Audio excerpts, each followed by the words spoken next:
We are group 6, and this is our gender person assignment. I'm Christina Minjares. I'm Matthew Navarro. And I'm Jennifer Valadez. We also have Maria Medina in our group, but she couldn't make it today. She sent an email, Professor, so if you could please check that out. Okay, next slide. So our individual that we created, her name is Adrian. She originally was assigned male at birth, but transitioned when she was 14, so she is currently on the feminine spectrum of the gender expression. As far as biological sex, as mentioned, she was born male and now she's female, and she's currently attracted to men, and not women. Next slide.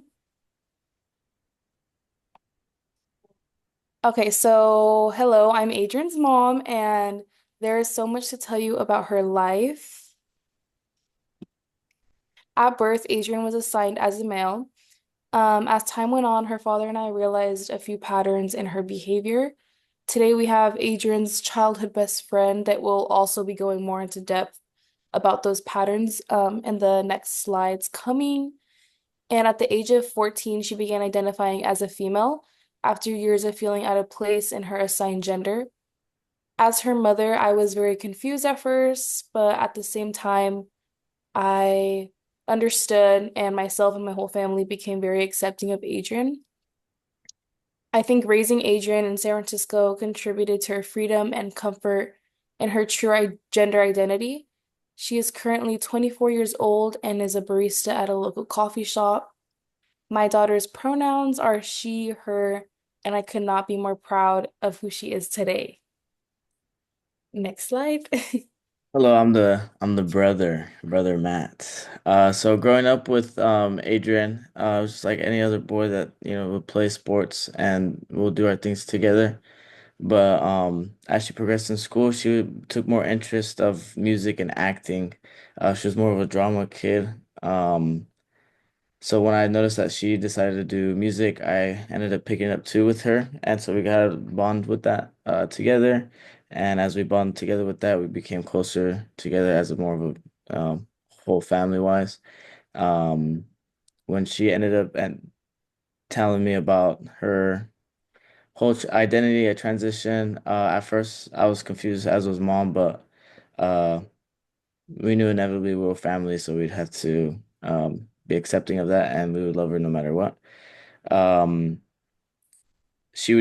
I would notice that she would use a lot of music and acting to break out of her shell, and she would use her hobbies as an outlet.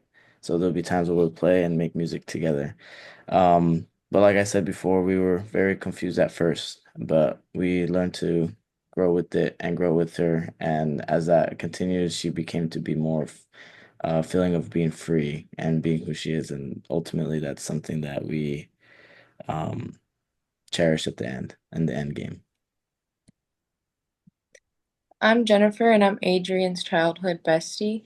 Adrian's always been kind of quiet and introverted. Even back in elementary school, she naturally gravitated toward playing with the girls more than the boys.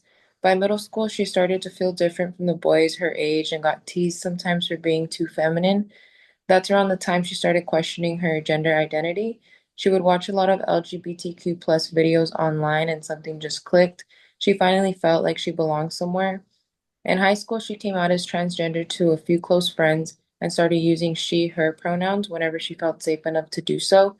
Now, as an adult, Adrienne expresses herself more freely. She wears whatever she feels good in and even loves adding color to her hair, especially pink highlights, which totally fit her vibe. And this is our reference page for the genderbreak.org. And images coming towards are what we've gotten through that page that show um, the spectrum arrows of where they uniquely align alongside like the organ outward expressions between the gender identity, gender expressions, and then ultimately like the biological sex from birth, and then whom she is attracted to, which was stated earlier.